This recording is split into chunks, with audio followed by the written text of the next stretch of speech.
So I Yeah. can't say that enough. Like, you're never not going to feel it. There's smaller waves, but you always feel it. You Yeah. always feel it.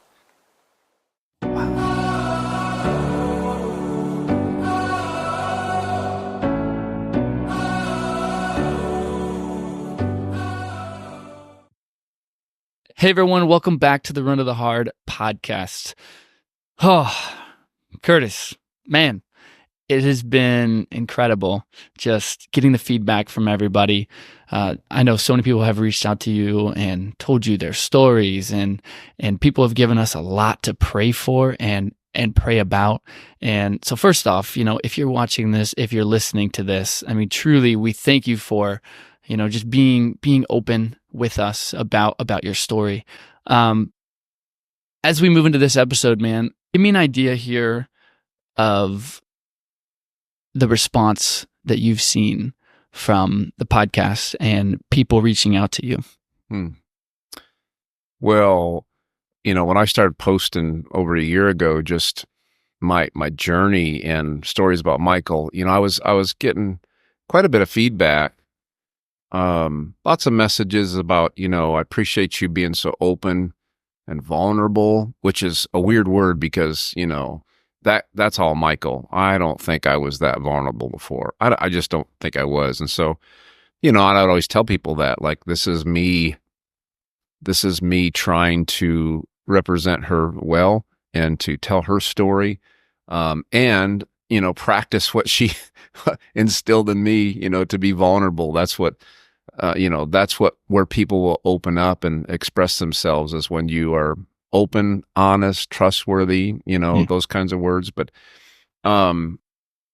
when you and I first did the pilot, I know you and I sent a bunch of, we sent it out to a bunch of friends and family, and even people we didn't know, just to get some feedback.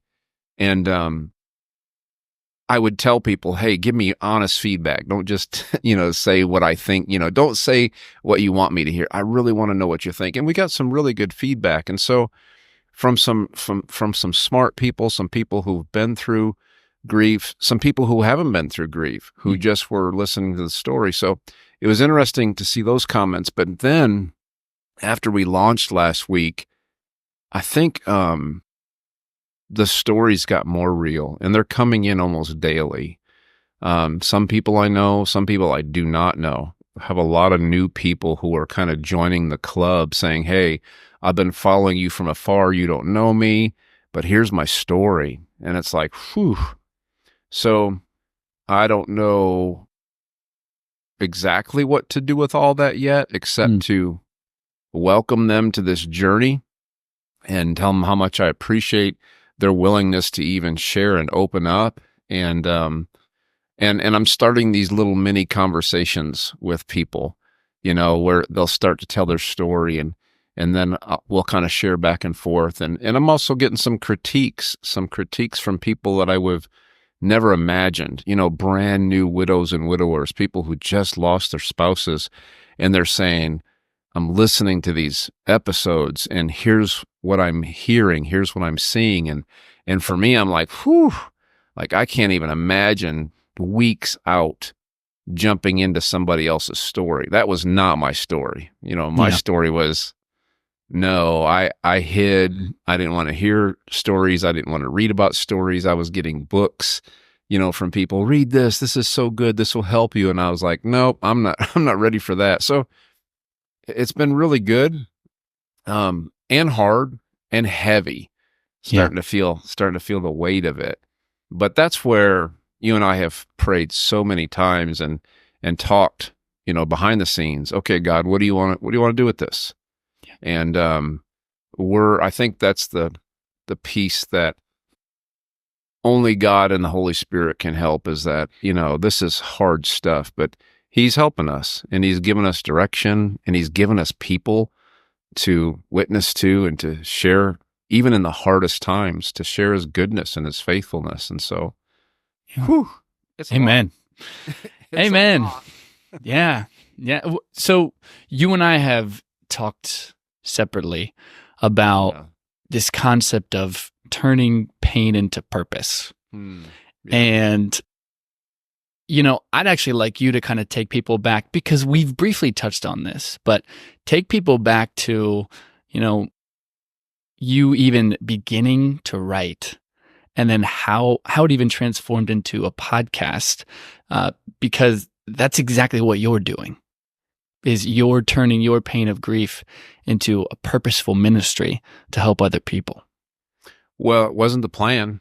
I'll tell you, this is me just being open and honest. Like, none of this was planned. I couldn't have, this was me just responding to grief, which is a weird space that nobody plans on ever going through. Seriously, this is not something planned. But as I'm hearing more and more stories, everybody is finding a path through this. Some people are hiding, some people are talking, some people are writing, some people are listening, some people are reading. For me, and I didn't plan it. It just happened for me, this outlet of writing, and it was really out of fear. I don't think we've talked about this. Maybe we have. The other part of grief is that my memory is mush. I don't remember things that we've said. I don't remember what's happened yesterday. And I know I'm just trusting the Lord that, my mind hopefully will come back. But to be honest with you, the writing came out of fear. I would wake up every morning and have this incredible fear of, I don't want to forget this story. I don't want to forget this memory. It's why I would pour through pictures of her and try to remember those moments where we were doing this or that with the kids. And I don't know. I don't know if anybody else has ever experienced that, but I had tremendous fear of, I don't want to forget my wife.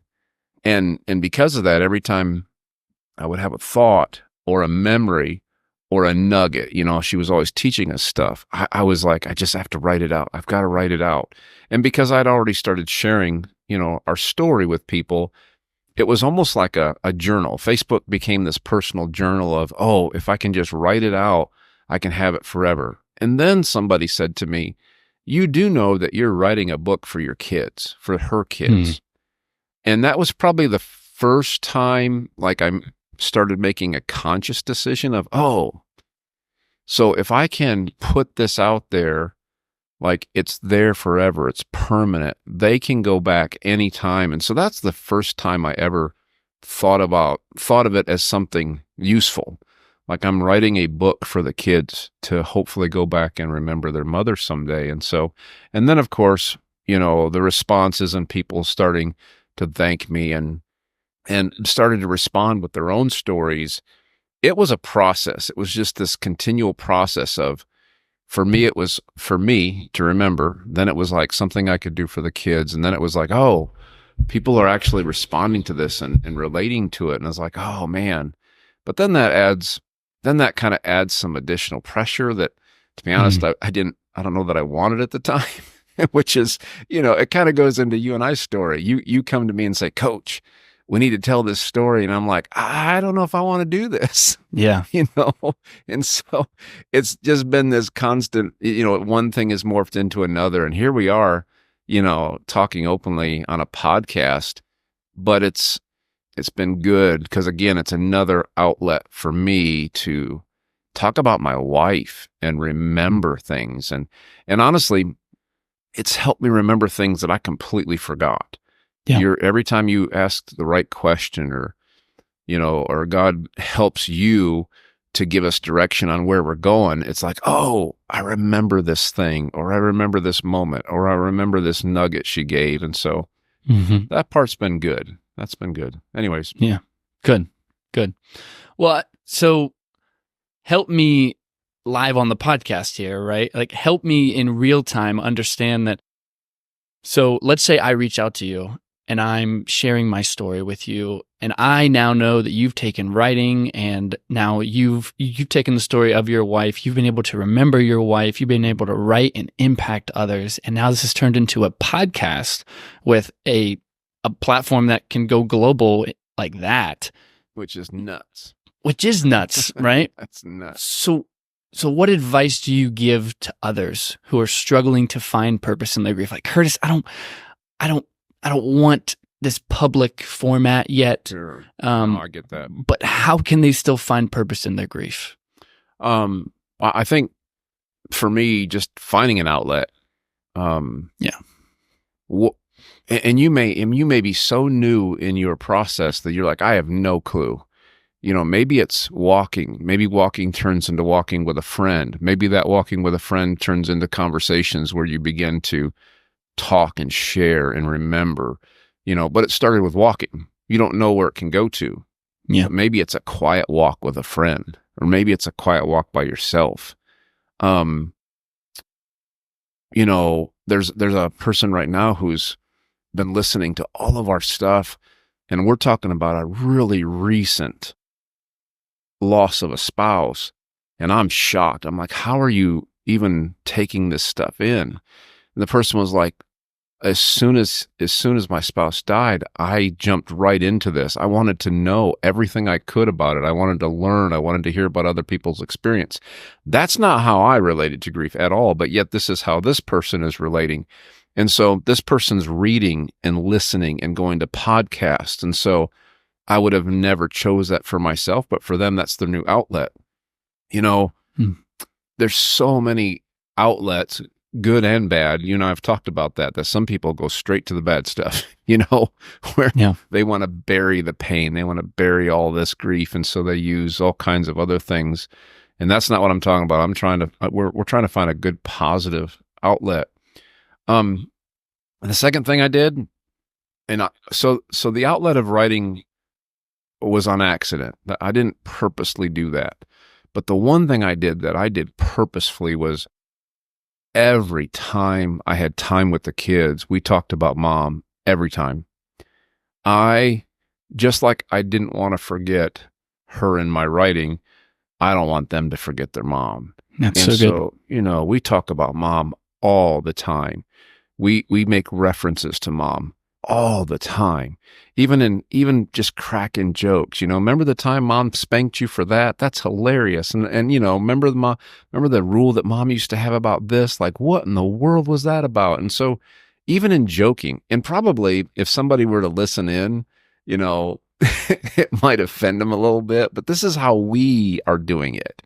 The kids and I are finding every opportunity to, talk about mom, whether it's funny, whether it's sad, whether it's, hard.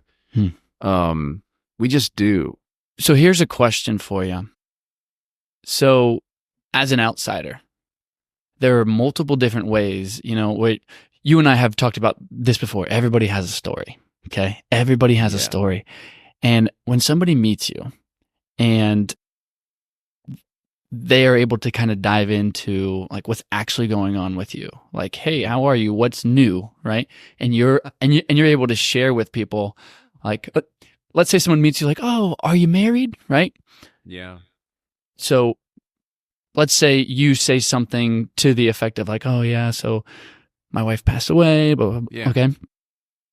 What's typically the reaction from an outsider? Like, give me some ways that people respond to this. There's no better way or word to say than awkward. It's so awkward. Awkward conversation. And so one of Michael's lessons was she was so awkward and she was kind of dorky and she just embraced it. And she told me early on, I just embrace it, whatever, just who cares,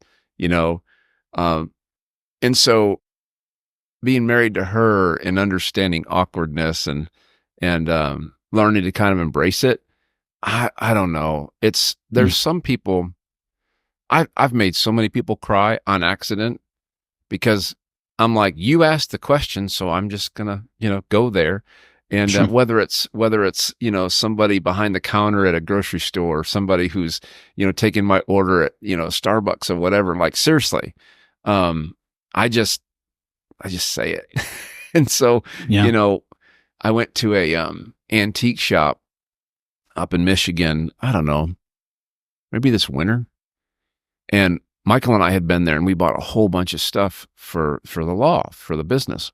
Mm-hmm. Anyways, I went back there. And the lady was like, I remember you. You know why? Michael was such an amazing personality that nobody forgets her. And she was like, I remember you. Where is your beautiful wife? And I was like, and she was like, what? No way. And so I have to go into this dialogue, and it's a great little store. So I was actually picking up some other pieces for the loft again, because they always have things that we wanted. And this lady over in the corner, it's in an antique shop. She overhears this whole conversation. Okay. So I'm walking and just paying, minding my own business and looking around the aisles and stuff. And she comes up behind me and she says, I am so sorry.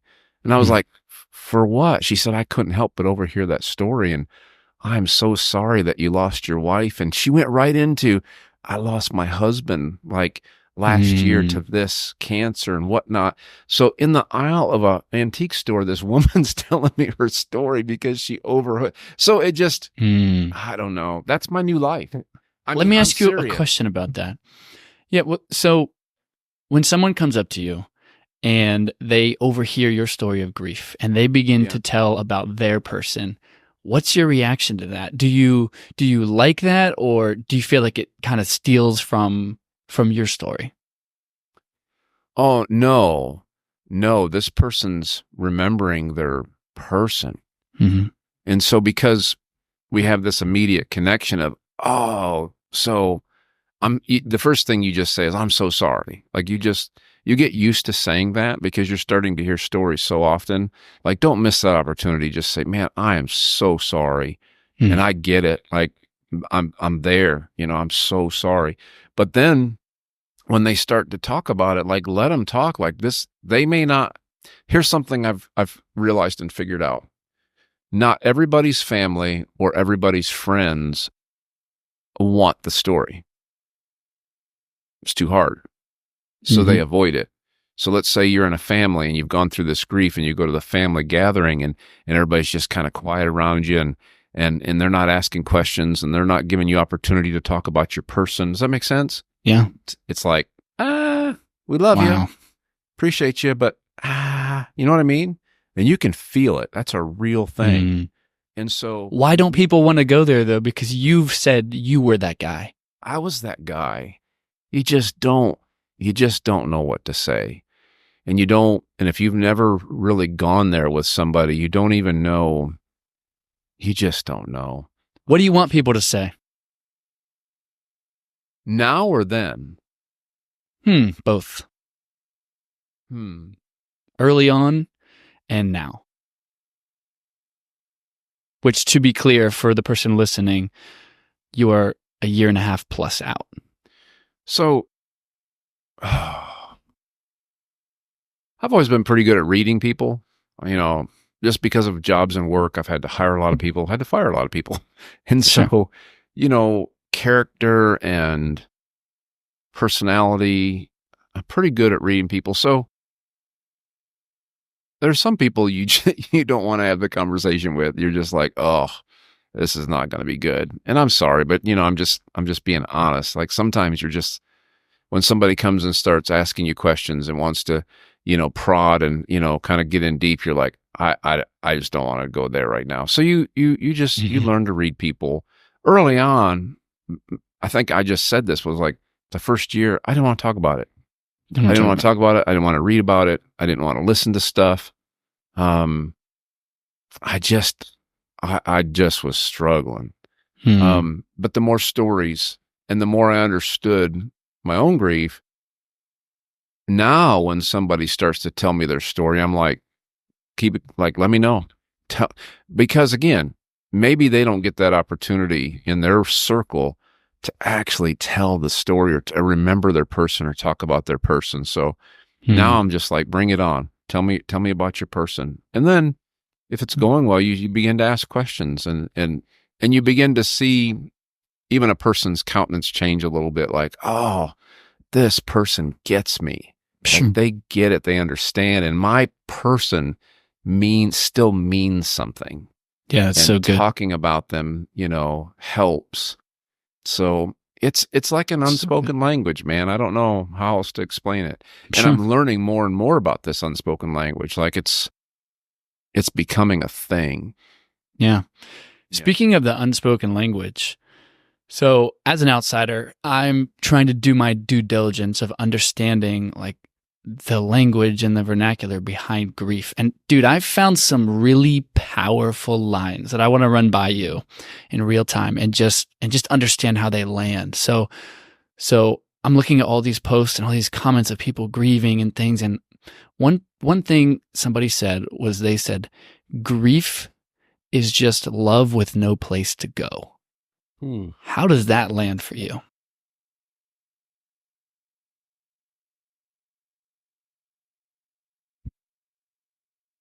Yeah. Yeah, she was my best friend. Like we shared everything. You know, we talked all the time, texted all the time. And then so this is just my quick immediate response to the question is like you wake up one day and there's zero place for this to go. Conversations, text, pictures. Oh, this is so cool. Oh, grab your phone. You can't, what do you do? Oh, you know, go to bed, you know. Yeah. Yeah. All the exciting things that, you want to tell that person or, like, have there been times when, people say this, I don't know if this is relevant for you, but it's almost like someone could lose a parent and then like pick up their phone to get a hold of them. Right. And then be like, oh, wow. And then have to kind of process that this person does not exist in time and space any longer. And so your brain is trying to kind of process that and understand. Oh man. So, we got several phones, you got kids, you got business, whatever. And I remember 6 months ago, I was having to redo some of our phones and get some new ones and whatnot. And I asked the guy, the Verizon dealer, I was like, I've got this extra line. He's like, yeah, it's right here. It's your wife's number. I was like, yeah, so she's gone. Like she passed away. And he's like, oh, I'm so sorry. So when it touches everything in your life, everything. And I was like, dude, I need your help. He's like, Mr. Christopher, what can I do? I was like, what do I do with this phone? He said, you're not ready to turn it off yet, are you? I was like, no, I'm not. He said, then don't. He's like, then don't worry about it. Just leave it on. It's not a big deal. Like, just don't do that. Well, what I didn't know,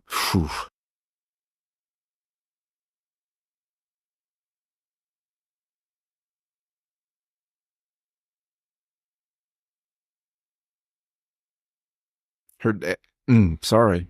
No, buddy, you're good.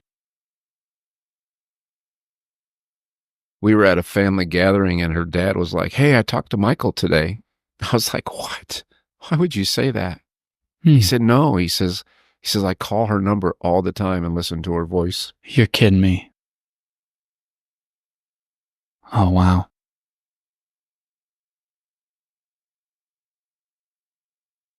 I didn't know that. Here I'm over here deciding what to do with her phone or whether to leave it on. And, whew.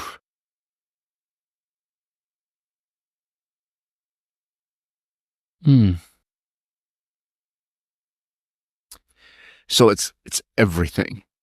Yeah.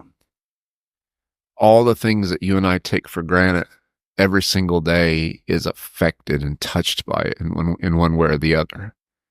Things that people don't even think about. And so I leave her phone on. My office lady, she texted me one time and she was so upset. She's like, you could have warned me. And I was like, for what? What did I do? She said, I heard this buzzer going off on your desk and you didn't tell me that you'd brought Michael's phone in to do some work on it. And there's a lady that Michael had been praying for every single day. And at noon every day, a reminder alarm went off. Pray for Rebecca. Man. Oh my gosh, man. And so poor Beth was like, what is this? And picks this phone up off my desk and is like, it's Michael's phone. Man, that's incredible. That's incredible. And I've never turned it off. So if I do charge her phone and leave it in my drawer or something like that, so at noon every day, that alarm goes off. Pray for Rebecca. Yeah. Wow. So the reminders are on, her phone is on. Yeah. Her dad was calling her phone just to hear her voice, and you had no idea any of that. This makes me think of an analogy you gave me recently, and I'm big on analogies. I love analogies because they really help us understand complex concepts easily. So yeah, share that with us. Several weeks after Michael passed away, a counselor friend messaged and said, "Hey, I'm here if you need me," and I was like, okay. And I was like, I probably do. I don't know what I need yet. I have no idea.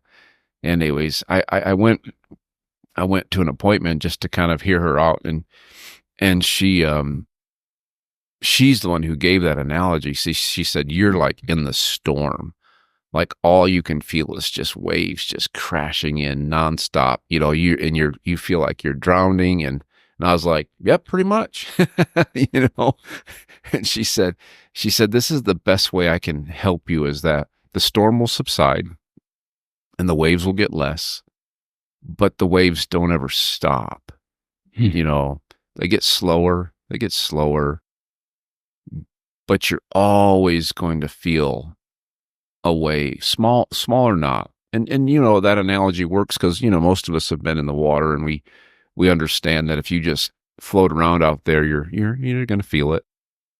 And then she said, "But the thing that you can't prepare for is that rogue wave, out of nowhere. A boat could have gone across the lake a half mile away, and you don't know it. And you're just out there floating around, and all of a sudden, bam! You're like, what in the world was that?" Or you hear about ocean liners getting sunk by a rogue wave out in the ocean. Those are the ones that are hard to prepare for. So she was right. After the storm subsided, you begin to you always feel it. So I can't say that enough. Like, you're never not going to feel it. They're smaller waves, but you always feel it. You always feel it. But then, kind of like the phone. Wow. Yeah. Didn't see that coming. Bam. They're not all the time, but they do hit. A rogue wave will just kind of hit you out of nowhere. And I'm just learning to roll with it. Like, it's going to happen. I've driven up to a restaurant window for takeout before, and right before I get to the window, a certain song comes on, and I'm sobbing, and I'm looking at the person thinking, and then I'm like, whatever. I'm just rolling with it. But that's happened. I've literally got to the window to pick up an order and just start crying. It's nuts. And so, Yeah. But it was a good analogy, and I haven't forgot it because it's true. Because the part I didn't want to hear was, "You're always going to feel it." I was like, I don't want to know that. Like, don't tell me that I'm always going to feel this. It's never going to go away. But I needed that. It was a truth. It's just fact. You're always going to feel it. Well, in terms of processing grief, I was listening to a guy who was talking about some really powerful concepts. And one thing he said is, so he was actually a guy who lost a child. And he started a program to kind of help people with grief. And he said, like, what people forget who are grieving is that you were literally created, like you were biologically created to know how to grieve. It's not like you have to learn how to, per se, is what he was saying. He was like, every one of your ancestors have died. So many people in your life will pass away. And so, like, we are created to actually know how to handle this. We think we don't know during it, right? But ultimately, like, everyone grieves differently, and there's no right or wrong way to grieve. But basically, he's like, we were all created to grieve because people will pass away in our lives. It's a guaranteed fact. We're all going to go through it. Yeah.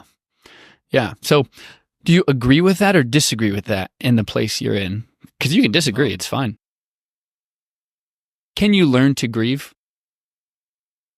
Can you learn? Or is it experiential where it's just like... It's experiential.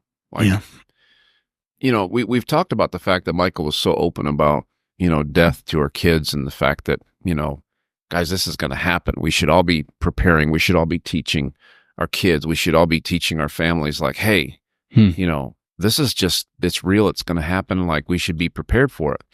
But hearing it is not experiencing it. Like, it just isn't. You and I, we love to talk about business and entrepreneurial and starting this and starting that. And you and I, we could talk until we're blue in the face and talk about all that we've read and all we've done. But until you have sold your house, moved to North Carolina, emptied your bank account, like started from scratch and just clawed your way through it, like you don't know. Yeah. Right? No, you're right. You're right. Like, and so it's like, it's the same. Like I can learn as much as I want about this stuff, but until you experience and until you're in the deep and the thick and the hard and you're clawing your way out with some help, we don't do it alone. You're learning it as you go. Yeah. So talk to me about the kids. People are always wondering what's happening with the kids. I mean, for those of you tuning in for maybe the first time in an episode, there are 5 kids in this equation. 5 kids. Yeah. And I mean, we've been through some things in our lives, but I can't imagine being the ages of these kiddos having lost mom and a mom as strong as Michael. And so, right now you're the person who's trying to lead these kids through grief as you're experiencing it right ahead of them. Sure. And so, give me an idea of how they're processing all of this. Well, we talked about the fact that we talk about mom all the time. Like we make it a habit. She was so full of life and energy and, she gave us a lot to talk about. She's not a forgettable person. And so, that's the first step is we just talk about her a lot. And the second is to just recognize, I don't know, moments. How are you doing? What are you feeling? Sometimes it just happens where something will happen. It will trigger us or if I'm with one of them and something triggers it. And so instead of like being like, oh, like we don't want to talk about it or, oh, that was hard. And so we just, no, I'm learning to, when those times happen, to just dive into conversation and try to work through it. And oh my goodness, today's Thursday. Yeah. Monday night, we go to a stupid movie. I'm like, oh, we don't have any ball games or anything tonight.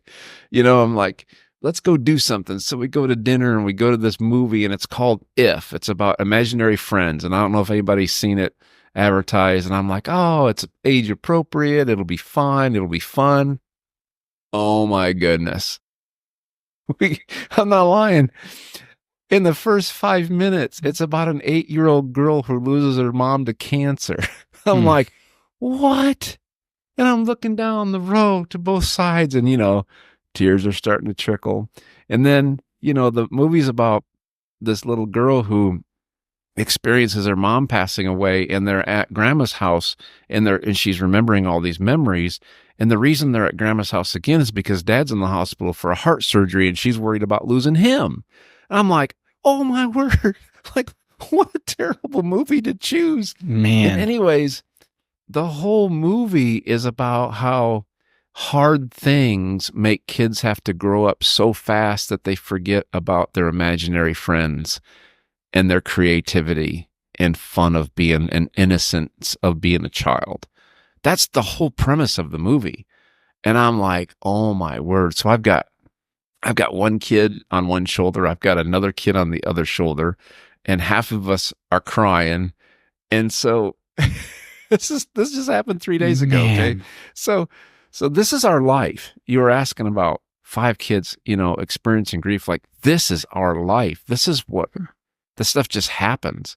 So we get out to the truck and we're half laughing, like, whose idea was that? That was a terrible idea. And so we're kind of laughing about it. And then, one kid says, yeah, I looked up and Curtis is crying. Then I started crying. Then I look over at so-and-so and they're crying. And so we're kind of making fun of it. Like, we're making light of it. Yeah. And we're like, okay, we are embracing this weird and crazy life. We didn't choose it. We didn't want it, but it's our life. Had a long talk with one of the kids recently about, I'm sorry mom's gone. I'm sorry that this is our life, but this is our life and we can't change it. Like, what are we going to do to embrace it and keep moving forward and keep, because I think the conversation was something about, man, I hate going places and seeing happy moms and daughters together. And it just, I feel this huge void and like, you know what I mean? Yeah. And all I could say was like, I'm so sorry. Like, I'm sorry. I'm sorry that this is our life. Yeah, I know you need a mom desperately. And then, of course, the conversation, well, everybody wants to be my mom, I don't want them as my mom. I want my mom. You know what I mean? Oh, dude. So, yeah, this is, you feel it all, but I don't know, this is our life. And we are trying to embrace it and kind of make fun of it as we go. Like, who knew that that's what that movie was about? I was like, what? You gotta be kidding me. Man, that's so tough, dude. That's so tough. As I'm looking at the date, Mother's Day just passed. Yeah. How was Mother's Day for the kids? Obviously last year, the first one was rough. This year, we made it a point to take flowers, go to the cemetery, take flowers. And so we do that enough now that it's not as hard. It's not as painful. Were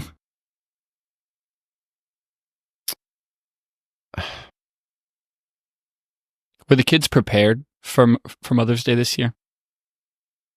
Did they see it on the calendar and kind of prepare themselves?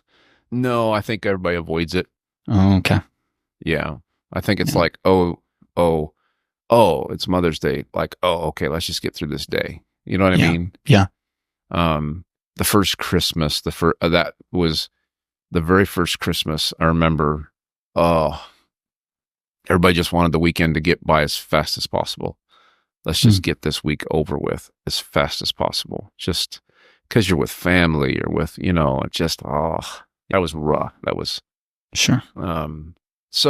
Yeah, there are dates on the calendar that you try to burn through as fast as you can. They're hard. Yeah, it is hard. So I know as a parent of 5 that I always tell my kids life's not fair, right? No. And, I wonder how the kids are processing the language that I've seen time and time again within grief. It's not fair, right? It's not fair that these beautiful kids had to lose mom at the ages where they haven't even started life, like none of them are married. None of them are, like actually going through all of those things, and they're going to have to go through those things without mom. And so how does that conversation land with them when they're feeling this injustice, if you will, about losing mom? Again, having to embrace the question, embrace the story, and then try to find nuggets. What would mom do? What would mom say? And what would Michael have? Let's say the roles are reversed. What would Michael have? Taught the kids and instilled in them when it came to the feelings of this not being fair that this happened to them. She would go back to eternal purpose. She would go back to, life's not fair. Life is hard. Bad things are going to happen. What are we going to do with that? How are we going to embrace that? She wrote in that little document that I had her record, she said, and I don't have it in front of me, otherwise I'd read it because it was so powerful. 43 or 83, we're all going to die. But she went on to say, she said, I can honestly say that my life has been a joy and a privilege, even the hard and the bad and the ugly, as well as the good and the great, because I've learned something from all of it. And I kind of glossed over, that document is so powerful. This is a woman literally on her deathbed, the day before we're going to turn all the machines off. And she's just spouting out just unbelievable, profound things that you gloss over this one sentence, but it's so powerful. I am glad and I have joy in the fact that I can appreciate my whole life, even the bad stuff, the hard stuff, the ugly stuff. Like, who says that? Or who even thinks that? Like, I don't like those hard spots in my life at all. I've learned a lot from them, but I'm not glad I went through them. You know what I mean? Yeah, absolutely. And so you're asking the question, how would she respond to this? Well, she already did. She responded in this profound statement of, I'm grateful for all the days God gave me, whatever they were. I'm like, whew, that's convicting, because I don't know that I'm there. I don't know that I'm all the way there. Sure. So. Sure. Well, speaking of you not being there, how are you processing these feelings of like, man, Lord, did this really happen? Like, are we actually experiencing this life? All the time. I'll wake up in the morning and be like, what in the world? That's a normal wake up moment. Look around and be like, this is nuts. Like, and then you're like, okay, what's in front of me today? I'm very much task oriented right now because I don't remember everything. So I have to write it down, and I don't get my list done every day, but I have to. It's one of the ways, it's a coping mechanism. Give me a list. How many of these things can I knock down a day? Because if I don't have something in front of me to do, I can lay in bed all day in that moment. Like, this stinks. Well, and all of these experiences, like this episode to me has really boiled down to the waves of grief, Sure. Like you sharing that analogy and us now understanding, Michael's dad calling her phone is a wave, right? The reminders coming in is a wave. You guys going to a movie that is just like so relative to what's happening with your life. It's a wave, and what I'm hearing from a coping perspective, and this may not be for everybody, is like, you guys are realizing like, this is the hand God has dealt us. He has allowed this hard in our lives. And it seems like you use humor with the kids, which, I mean, God gave us those emotions, right? Sure. He gave us those emotions. You use humor with the kids. You're constantly, helping the kids remember Michael, constantly talking about stories, and whether it's a teaching moment or you're flat out making fun of her. You know what I mean? Yeah. And I'll say, Curtis, as an outsider, since I've been doing this podcast, I can't tell you how many people I've run into who have a story of grief, of someone really, really close to them. And as I've had these conversations with people, what I'm trying to figure out when it comes to the language of supporting somebody in this grief is, when I walk up to you and we learn about, I'm trying to learn about you, and I learned about your story. We talked about it in the first episode. People want to run, like, oh, that's awkward. Okay, bye. Right. And so I've been trying to understand from others, and I've been trying to understand from you, and I've been trying to, research, like, how can I tactfully, show them support that, like, what they just said is still resonating in my head. It's still there. And so I want to give you something I found really powerful that I would like to start applying to these conversations with people. I'm going to ask you the exact same question. And this is how we're going to wrap this up. So what I've learned is the next time I speak to somebody and I ask them a question like, oh, how many kids do you have? And they tell me something like, oh yeah, so I have 3 on earth and 1 in heaven.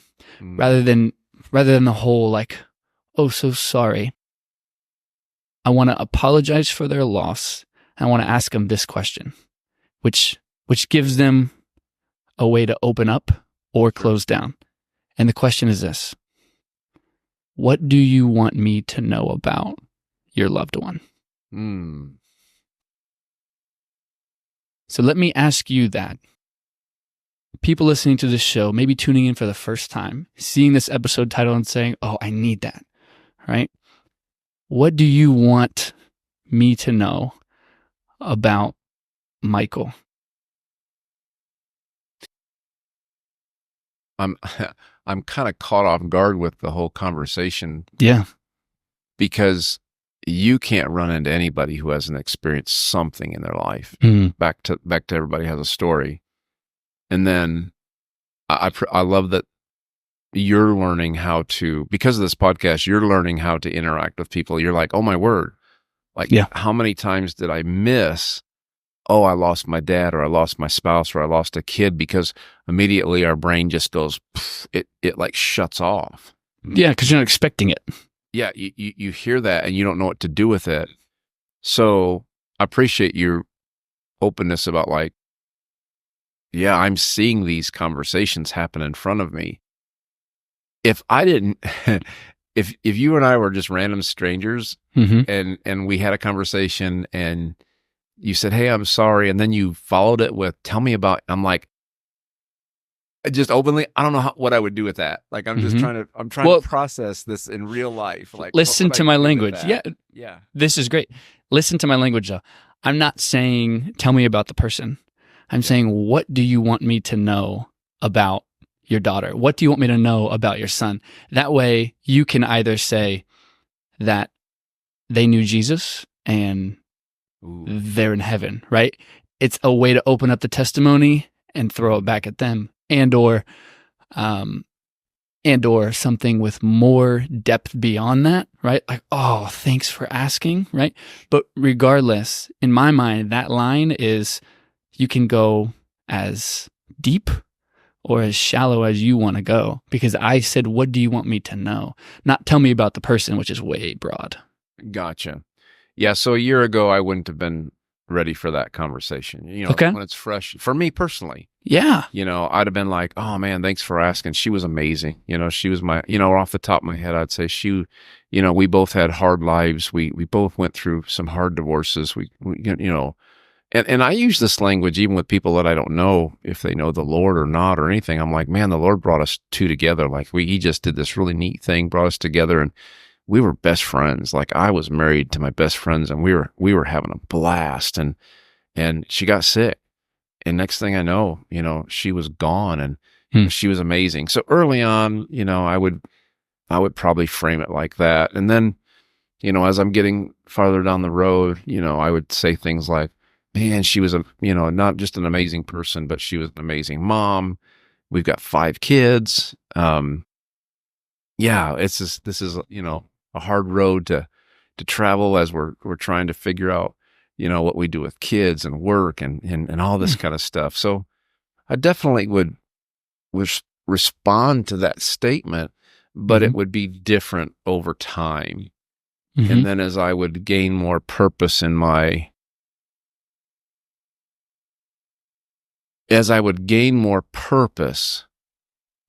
thoughts and testimony, I think now I could take that and run with it and maybe dive into somebody else's story a little bit deeper. But I couldn't have done that early on. Well, this is a super good dialogue to have, because again, I'm saying, okay, this podcast and doing this podcast has made me so much more sensitive to those grieving, because I'm understanding more. And I know grief is ahead of me in ways that I haven't imagined, because that's a part of life. God never promises that we aren't going to experience suffering. And so having said that, take me back to the beginning of your grief. Is there anything I could have said to you that would give you the indication that I care very much that you just said that, and I don't want to gloss past that, and Sure. and then just go super shallow after that? But like, how could I show you I care and still give you an out to go as deep or shallow as you want? No, I think it's good. I think the question can be asked or framed according to how you know the person. Oh, for So sure. I think the actual question, it's a great question, but Mhm. you're not going to ask it exactly the same depending on how you know the person. And so, no, I like it. It's kind of like the lady in the antique store who was like, "I'm sorry, but I overheard your conversation. I just wanted you to know how sorry I was." Like, that was totally random. Yeah.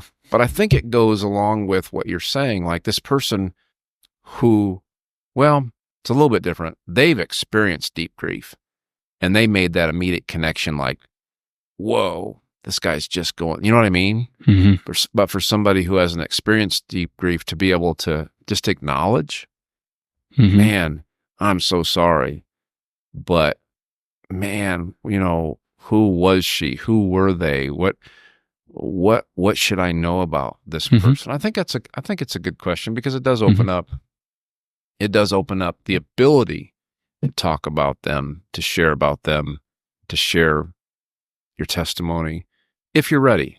Yeah. But if you're not ready, you Yeah. don't have to. You don't have to. Yeah. That's good. Hmm. That's good. That's helpful. It's a good question.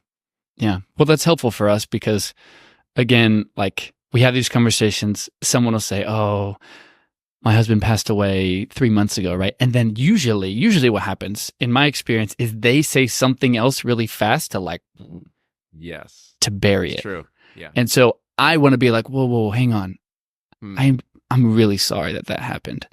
Yeah. And kind of give them the space to be able to go wherever they want with it. Yeah. So it's just so hard, man. Like, this is not a viral topic. This is something everybody goes through, but this is not something that you can find a lot of great resources on. And so because Yeah. everybody does it so differently. yes, Like, there's not a normal yes, 10-step program that works for, it's just, we're wired so differently and we process so differently. Oh man, so differently.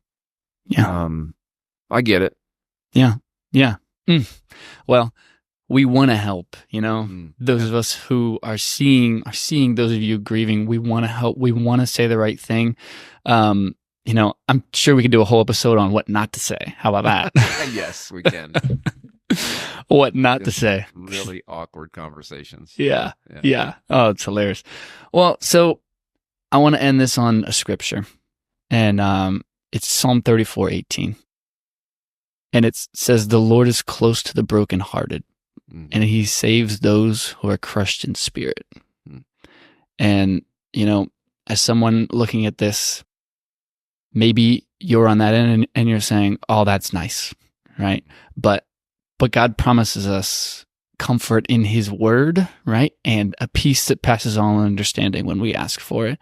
And so, our prayer is that people will continue to reach out to you and, to tell us their story, because we want to pray for you. Like, we're not just saying that. Like, I want stories and I want to understand how we can specifically pray for people, because this is the most real topic we could ever cover. Yep. So. No, I appreciate it. Yeah. Thank you. Yeah, man. Yeah. Well, thanks everybody for joining us today on the Run to the Heart podcast.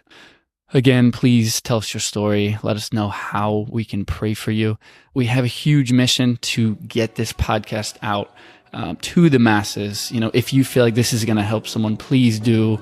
Number one, subscribe to this show on whatever platform that you listen or watch your podcasts, and then share it with somebody who needs to hear this. So, thanks, guys.